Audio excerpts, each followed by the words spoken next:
who is the High Commissioner of India to the UK. Thank you very much indeed for joining us this morning. Thank you.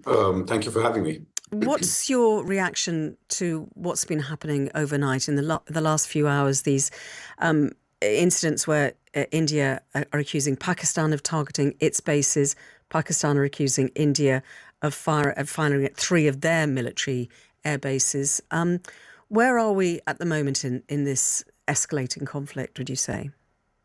So to be clear about a couple of things first at the outset, as my good friend Hussain Haqqani said, the reality is that this began with a terrorist attack in India, in Jammu and Kashmir, not Indian-administered Jammu and Kashmir.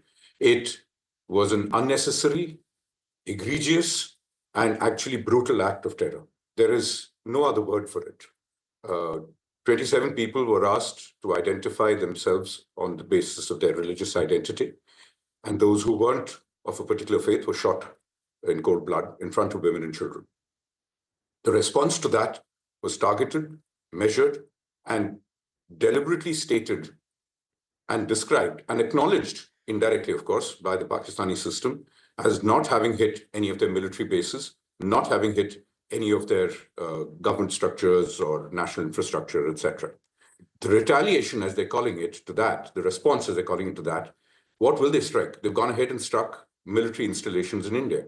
Now, you cannot do this and expect that you will get away without that being responded to. We have repeatedly said, you stop attacking our military installations, because after all, if you're attacking and if you're attacking on the basis of us taking out your terror infrastructure, then you're standing up for terrorist groups. There is no other way you can describe that. We should say, shouldn't we, that the Pakistani government, the Pakistani state, are denying any knowledge or involvement in that attack that you mentioned. They've done that for the last 30 years. It's beginning to become a bit risible. The fact that the TRF, the so-called the Resistance Front, it's an outfit that is based there. It is a proxy for the Lashkar-e-Taiba. We have given information about this group over the last year before this outrage to the United Nations Security Council. They took credit for it. The Lashkar-e-Taiba's known handles amplified it. There is little to doubt it. How much contact is there between the two governments at the moment, do you know? Are there phone calls taking place to try and stop this getting worse? There are routes that they have, including at the military level. They have been in force up to as early as earlier this week. It is up to them.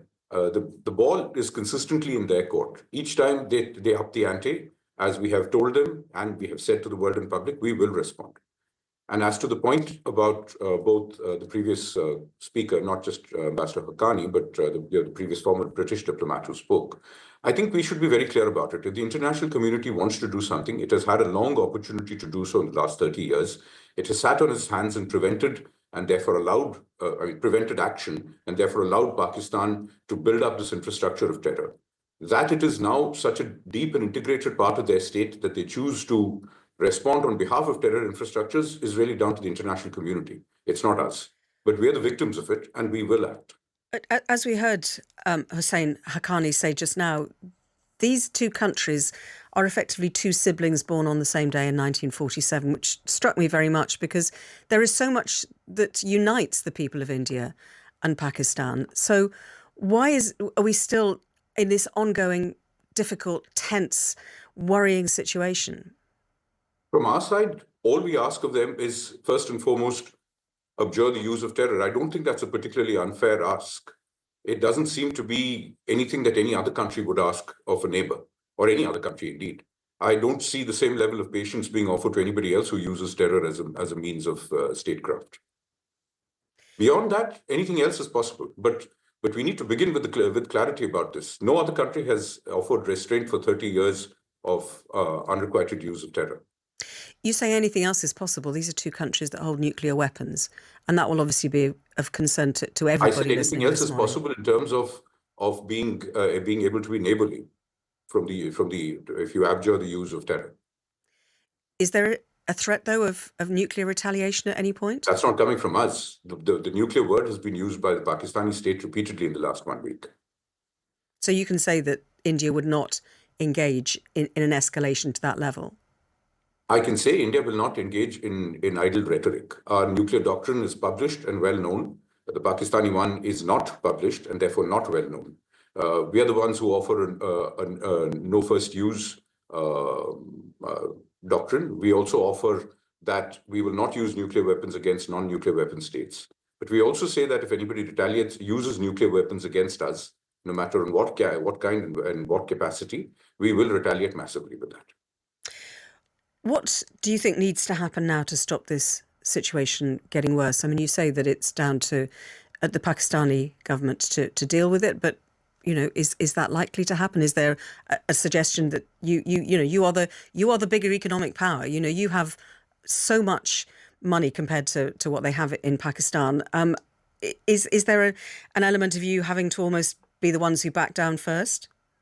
Look, the point that we have made is simply this. We have absolutely no desire in a larger conflict with Pakistan. We have stated that publicly after the first response to the terror outrage. We have stated this in multiple occasions. We have a functioning democracy. We have a world to get along with. We have no desire to take this further. It is Pakistan that keeps sort of saying that it has to respond. It will respond to a response. It will respond to the response after that. We have offered them a repeated off-ramp yesterday, today. The point has simply been stop trying to hit at our military air bases, and we will stop responding to that. Each of these things, by the way, there is a chronology. You can actually see this from about 8 p.m. UK time. There is ample footage available of drones and attack drones and fire coming across from the Pakistani side, across from Srinagar all the way down to practically the border of Gujarat.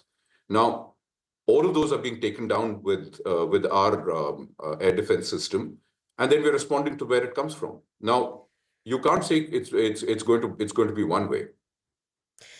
How much would you welcome the rest of the international community getting involved in a diplomatic sense to try and resolve this issue?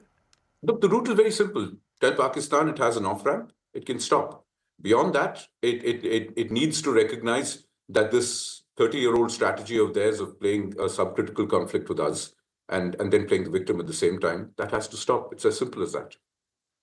You have the levers. The simple truth is the world has been funding Pakistan with development assistance that never goes to the Pakistani people, for whom, frankly, this should go. It lands up in the hands of the military. There's no other military on the planet that spends 18% takes 18% of the budget. Ask yourself that question. So where is your financial assistance going? Thank you very much indeed for your time this morning. We very much appreciate it. That's Vikram Doraiswami, who